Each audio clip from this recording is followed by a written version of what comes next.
Welcome to Jeremy's IT Lab. This is a free, complete course for the CCNA. If you like these videos, please subscribe to follow along with the series. Also, please like and leave a comment, and share the video to help spread this free series of videos. Thanks for your help. In this video, we will look at REST APIs. APIs are used to allow programs to exchange information with each other. They are important for network automation because they allow our programs to easily interact with network devices and controllers. REST APIs specifically are commonly used for the northbound interface in SDN architecture. I've already briefly introduced REST APIs and SDN, but in this video we'll look at REST APIs in greater depth, and then in the next we'll do the same for SDN. This video will cover exam topic 6.5, which states that you must be able to describe characteristics of REST-based APIs. So as with all of the exam topics in this section, Cisco doesn't expect you to master the use of REST APIs. They just expect you to have a foundational understanding. Here's what we'll cover in this video. First, I'll briefly review APIs. Then I'll introduce CRUD operations and HTTP. CRUD stands for Create, Read, Update, and Delete, and it refers to the different actions we perform when using REST APIs. HTTP also uses CRUD operations, and REST APIs often use HTTP as their communication protocol over the network, so it's important to understand HTTP. Then I'll outline the characteristics of REST APIs, and finally we'll use Cisco DevNet to try out a couple of basic REST API calls, and it's free to use, so you can follow along too. Make sure to watch until the end of the video for a bonus practice question from Boson Software's ExSim, the best practice exams for the CCNA. So let's quickly review what an API is. An API, Application Programming Interface, is a software interface that allows two applications to communicate with each other. They are essential not just for network automation, but for all kinds of applications. If you want other applications to be able to access data from your application, you should design an API that allows them to access it. Here's that basic diagram of SDN architecture again, which we'll cover in greater detail in the next video. In SDN architecture, APIs are used to communicate between apps and the SDN controller via the northbound interface, and between the SDN controller and the network devices via the southbound interface. The NBI typically uses REST APIs, the topic of this video. Some other examples of APIs that can be used to configure network devices via the southbound interface are netconf and restconf, but we won't cover those in this video. You'll have to learn more about those for the CCNP and beyond, however. So let's take a look at CRUD. CRUD stands for Create, Read, Update, Delete, and it refers to the operations we perform using REST APIs. But this CRUD framework isn't just used by REST APIs, and I'll introduce it using HTTP in the next slide. First, let's look at the definition of each of those operations. Create operations are used to create new variables and set their initial values. For example, you could create a variable IP address and set the value to 10.1.1.1. Read operations are used to retrieve the value of a variable. For example, you could then ask, what is the value of variable IP address? Update operations are used to change the value of a variable. For example, you could change the value of the variable IP address to 10.2.3.4. And finally, delete operations are used to delete variables. So you could delete the variable IP address. So those are the CRUD operations. Now let's look at HTTP. First, why should I talk about HTTP, even though this video is about REST? First, HTTP uses verbs or methods that map to these CRUD operations, and these CRUD operations match the actions we typically want to perform with an application. When an HTTP client sends a request to an HTTP server, it includes a verb indicating what the client wants to do. For example, if the client is trying to access a web page on a server, it will use the get verb to retrieve that web page to get it from the server. And for this reason, among others, REST APIs typically use HTTP as their application layer protocol to communicate over the network. So let's compare these CRUD operations to HTTP verbs. Here is a simple chart. The HTTP verb post is used to create a new variable. The equivalent of a read operation is get. There are two main options for the update operation, put and patch, and the verb for the delete operation is simply delete. You don't have to know the exact details of these verbs, but definitely know which ones are used for which CRUD operation. The flashcards will help with remembering them. There are other HTTP verbs too, and you can see them in this guide from Mozilla if you want to learn more. Let's look more at how those verbs are used. When an HTTP client, or a REST client using HTTP, sends a request to a server, it includes some information such as an HTTP verb, which I just introduced, and a URI, Uniform Resource Identifier, indicating the resource it is trying to access. So here we have a server storing data as variables, with a URI for each resource. The client sends a GET message, for example, trying to retrieve the resource with URI A. The server would then send a response, but I'll get into the details of the response soon. Here's an example of a URI, and I'll use this URI later when demonstrating a REST API call on Cisco DevNet. Note the three main sections. First is the scheme, which is basically the protocol. In this case, HTTP, or more specifically HTTPS, HTTP Secure, is the protocol. Then there is the authority. This is basically the address or hostname you are sending the request to. After that is the path. This indicates the resource you want to access. Now the verb and URI are just part of the HTTP request. Let's look at some more of an HTTP request. The HTTP request can include additional headers, which pass additional information to the server. There is a great list at this page here from Mozilla. Here's an example of an HTTP request message. On the outside, there is an IP header and a TCP header, then the HTTP verb and URI, followed by some additional headers and data. An example header would be the accept header, which informs the server about the type or types of data that can be sent back to the client. The client might say, I accept JSON data or XML data, for example. There's another list of standard HTTP headers here on Wikipedia, and there are examples for each header so you can see what kind of information is included. Now, before I continue, I want to clarify once more why I'm spending so much time talking about HTTP in a video that's supposed to be about REST APIs. It's because when a REST client makes an API call, a request to a REST server, it will send an HTTP request like the one above. So you have to understand some basics about HTTP. Note that REST APIs don't actually have to use HTTP for communication, although HTTP is the most common choice. For the purpose of the CCNA, you can assume that REST APIs use HTTP, but just keep in mind that HTTP is a specific communication protocol, and REST is a framework for building APIs. They aren't the same thing, and they aren't always used together. Now, after the client's HTTP request, the server has to send a response. Let's look a bit at what is in that response.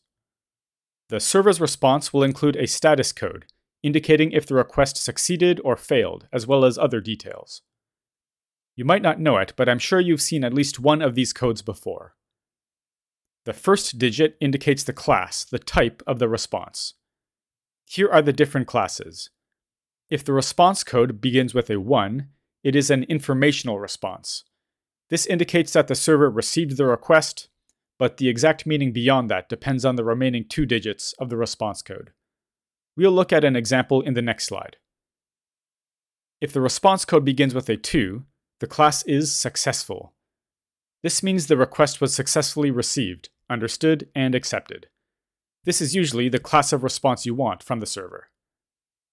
If the response code begins with a 3, the class is redirection. This means that further action is required to be taken in order to complete the request. For example, if the URI of the resource has been changed, this response can tell the client to request the new URI to get the resource. If the response code begins with a 4, the response class is client error. This means there was some error in the request and it can't be fulfilled, such as requesting a resource that doesn't exist. Let me show an example of that. The client sends a GET request for the resource at URI G. However, that doesn't exist on the server. So it sends a response code with response code 404, indicating the resource was not found. I think many of you will recognize the 404 code. You've probably seen it on the internet before. For example, I tried to access google.com/Jeremy's IT lab and I got an error message. Notice the response code 404, indicating that the resource was not found. I got this error message because google.com/Jeremy's IT lab doesn't exist, at least not until Google acquires my company for the low price of $1 billion. If anyone from Google's watching, I'm waiting for your offer. Anyway, there is one more class of response. If the response code begins with a 5, the class is server error. This means that the request was valid, but the server was unable to fulfill it for some reason. For example, perhaps the server doesn't support the HTTP version of the request. Here are some examples of each HTTP response class. I'll just give one or two examples for each. For the informational class, you might see code 102, which means processing. This indicates that the server has received the request and is processing it, but the response is not yet available. For the successful class, you might see code 200, meaning OK. This indicates that the request succeeded. If this is in response to a GET request, for example, the code 200 in the header will indicate it was successful, and in the message body, the requested resource is sent. Another example is 201, created, which indicates that the request succeeded and a new resource was created, for example in response to a POST request. Remember, POST is equivalent to the CRUD create operation. In the redirection class, 301, moved permanently, indicates that the requested resource has been moved, and the server indicates its new location to the client. In the client error class, we have 403, unauthorized. This means that the client must authenticate to get a response. Note that when talking about AAA in the security section of the course, I told you about authentication and authorization. They are different things. The official name for code 403 is unauthorized, but maybe a better name would be unauthenticated, because it indicates that the client needs to authenticate. Another example is 404, indicating that the requested resource was not found. Finally, an example of the server error class is 500, internal server error, indicating that the server encountered something unexpected that it doesn't know how to handle. These are just a few examples, but there are many more HTTP response codes. If you're curious about the others, check out this page, once again from Mozilla. You can also check out this page for a summary of which response codes you might see in response to each HTTP verb. Okay, that's enough about HTTP. Let's finally take a look at some characteristics of REST APIs. REST stands for Representational State Transfer, and REST APIs are also known as REST-based APIs or RESTful APIs. I usually just call them REST APIs. Note that, as I've said before, REST isn't a specific API. Rather, it describes a set of rules about how the API should work. It's a framework for APIs. The 6 constraints or rules of RESTful architecture are a uniform interface, client-server architecture, stateless operations, cacheable or non-cacheable functions, a layered system, and optionally something called code on demand. If you're curious to know more details about all of these requirements, check out this link, but now I will explain just a few of them that I think you should know for the CCNA. The first is client-server. REST APIs use a client-server architecture, like HTTP. The client uses API calls. Basically, that means HTTP requests, to access resources on the server, such as in the example below. The separation between the client and server means that they can both change and evolve independently of each other. They aren't dependent on one another. And when the client application changes, or the server application changes, the interface between them must not break. It should continue to function. I think you're fairly familiar with client-server architecture already. It's used in various aspects of networking.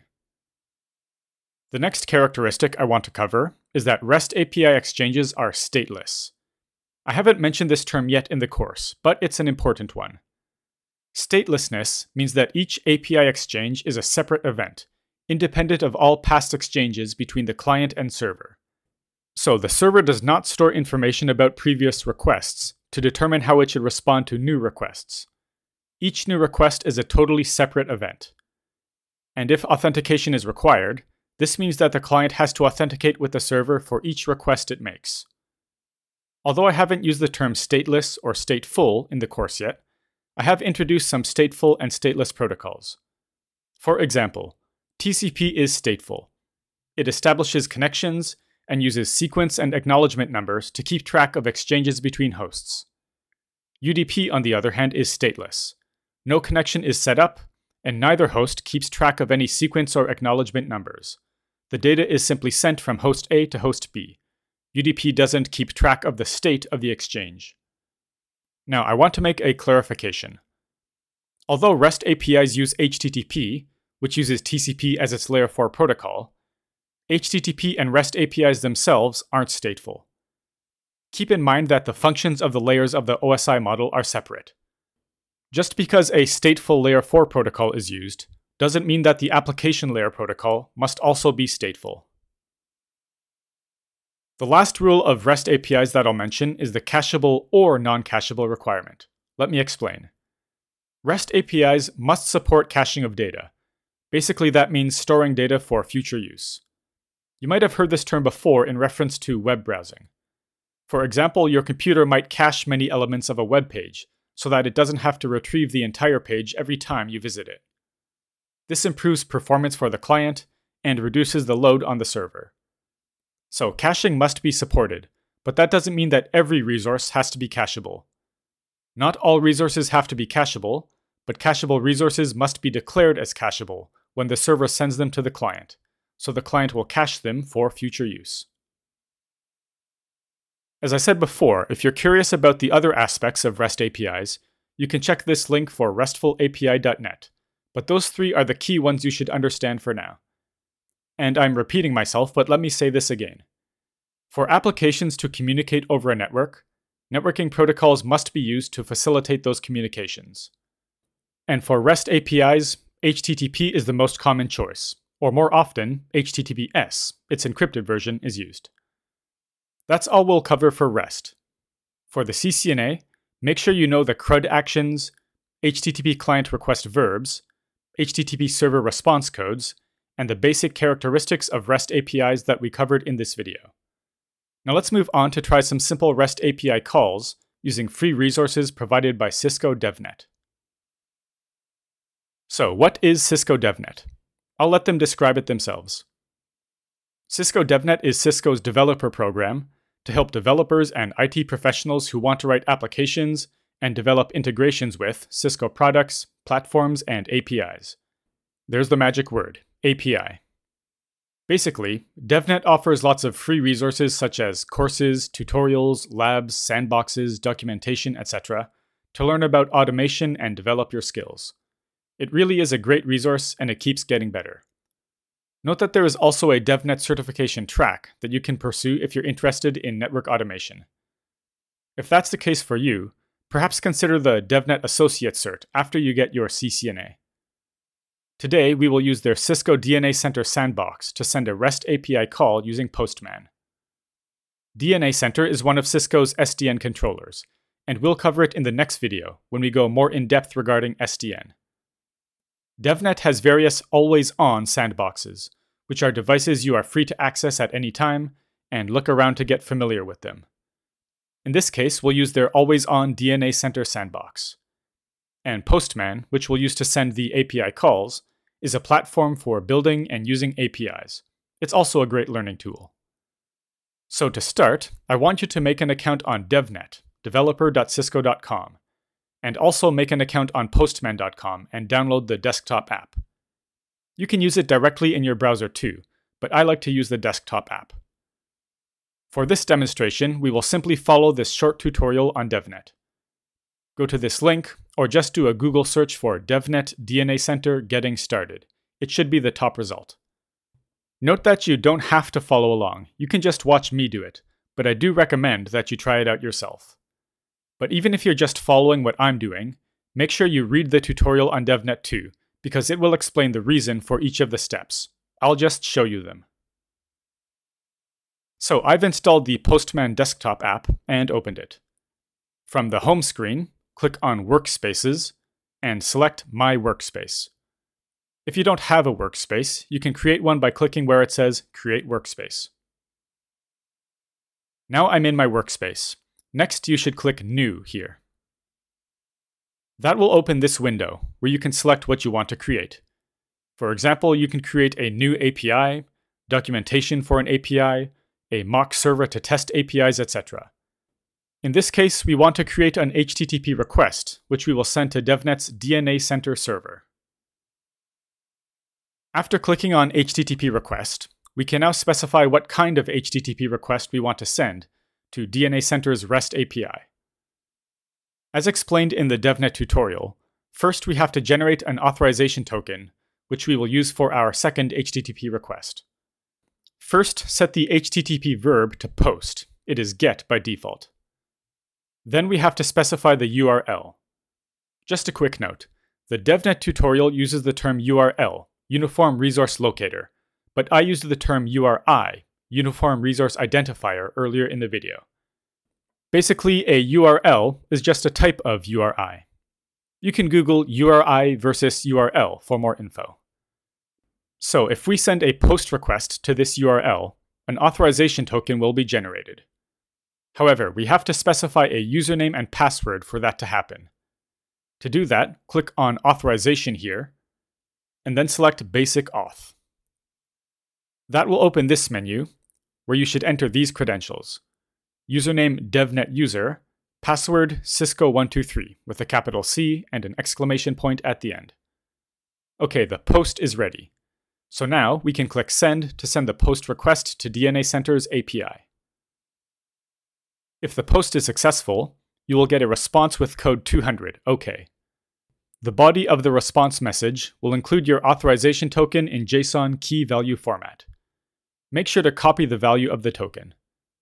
You don't have to copy the quotation marks around the string, just the part I've highlighted. Okay, now we're ready to send the second API call, which will retrieve a device inventory from the DNA Center controller. First, change the HTTP verb to GET. We will also send this request to a different URL, as written in the tutorial. And the next step is to add an additional HTTP header with our authentication token. To do that, click on Headers here, enter XAuth token for the key, and in the value field, paste the authorization key you got from DNA Center with the previous API call. Okay, now we're ready for the second API call. Click on Send to send the GET request. If the GET is successful, you will once again get a response with a 200 OK code. And in the body, we get the requested information, JSON formatted data listing the inventory of devices managed by the DNA Center controller. The output here is quite long, but let me show output for one of the devices. Here is that output. You should be familiar with the format. As I mentioned, it's JSON. So, by looking at this output, we can learn about this device that is managed by the DNA Center controller. For example, the device family is listed as switches or hubs. Since hubs aren't really used anymore, it's safe to say that this is a switch. The role is access, so it's an access layer switch. The hostname is leaf1.abc.com. Leaf1, perhaps that means this is a leaf switch in a spine leaf architecture. Here's the platform ID. C9300-24U. This is the device model, Catalyst 9300. Here's a picture of a C9300, by the way. We can also get info like the uptime, how much time has passed since the device booted up. So that was a quick look at some basic REST API calls to Cisco DNA Center using Postman. We retrieved data in a machine-readable format, JSON, so we can write applications that gather data like this, interact with it, tell DNA Center to change it, etc. We've barely scratched the surface, but I hope you're starting to see the utility of APIs. Here's what we covered in this video. We briefly reviewed what an API is, and then looked at CRUD operations and their equivalent HTTP verbs. Then we looked at the basic characteristics of REST APIs, and finally tried a few REST API calls to DNA Center, using a Cisco DevNet tutorial. As I mentioned earlier, make sure you know the CRUD actions, HTTP client request verbs, HTTP server response codes, and the basic characteristics of REST APIs that I covered in this video. I also gave various links to different resources throughout the video that I recommend reading, although they will go in much more depth than is required. But check them out if you want a greater understanding. And make sure to watch until the end of the quiz for a bonus practice question from Boson Software's ExSim, the best practice exams for the CCNA. Okay, let's go to quiz question 1. What HTTP response code would you expect to receive if you tried to get a resource that doesn't exist on the server? Pause the video now to select the best answer. Okay, the answer is B, 404. This code means not found. If the requested resource does not exist on the server, you can expect this response code. Okay, let's go to question 2. Which of the following is not a constraint of RESTful architecture? Pause the video now to select the best answer.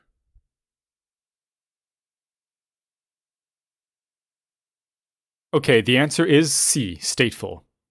REST APIs are stateless, meaning that each individual client request is a unique event, not dependent on any previous requests. In addition to these 5 constraints, there is an optional one called Code on Demand, which basically extends client functionality by allowing them to download and execute code from servers. Okay, let's go to question 3. Which category of HTTP response would you expect in response to a successful request? Pause the video now to select the best answer.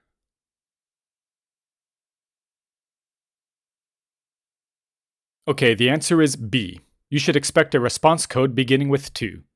This indicates a successful request, for example with the 200 OK response code or the 201 created response code.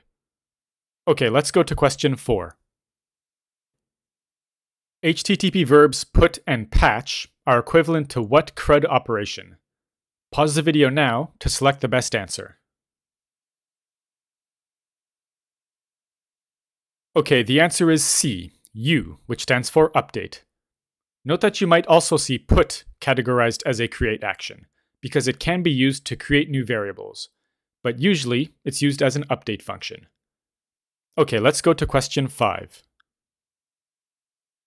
Which of the following would you expect to find as the scheme of a URI? Pause the video now to select the best answer. Okay, the answer is A, HTTPS.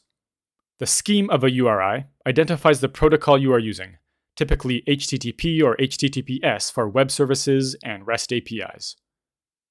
Okay, that's all for the quiz. Now let's take a look at a bonus question in Boson Software's ExSim for CCNA. Okay, here's today's Boson ExSim practice question. Which of the following statements about REST APIs are true? Select 2 choices. So there are 5 options, and to be honest, I haven't given you all of the information you need to answer this question properly yet. In the next video, we will cover it. However, with the information you do have, you should be able to figure it out. I know you can do it.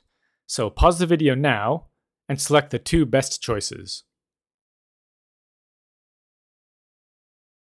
Okay, let's check. So these options you can really put in 2 different sets. A, D, and E is one set. So one of these 3 is correct.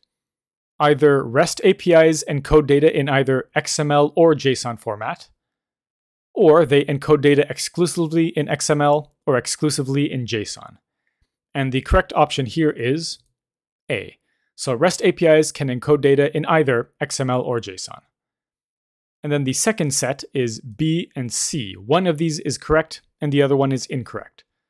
So are REST APIs typically used to communicate with an SDN application plane or an SDN data plane? Now this is the part we haven't covered.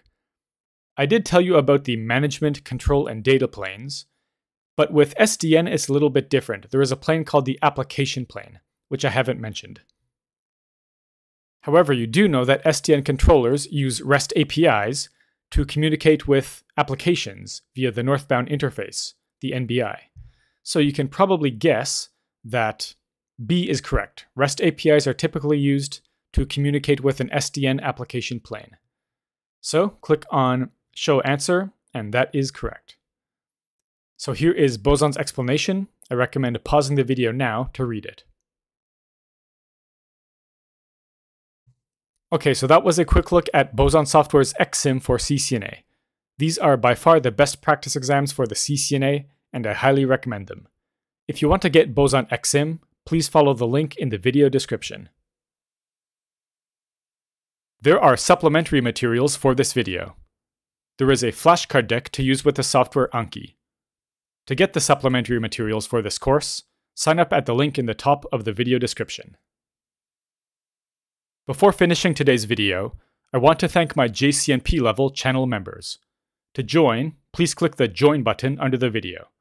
Thank you to Marco, Tabo, Silverbell, Nemo, Tanvir, Amiens, Gina, Valerie, Vitaus, Benji, Mason, Mir, Petrosius, Dragos, Gerard, Tom, Tebogo, Pavel, Abraham, Suki, Kenneth, Seamus, Marcel, Echo, Gustavo, Prakash, Nasir, John, Funny Dart, Velva Jacob, Boson Software, Devin, Jonathan, and Vance. Sorry if I pronounced your name incorrectly, but thank you so much for your support.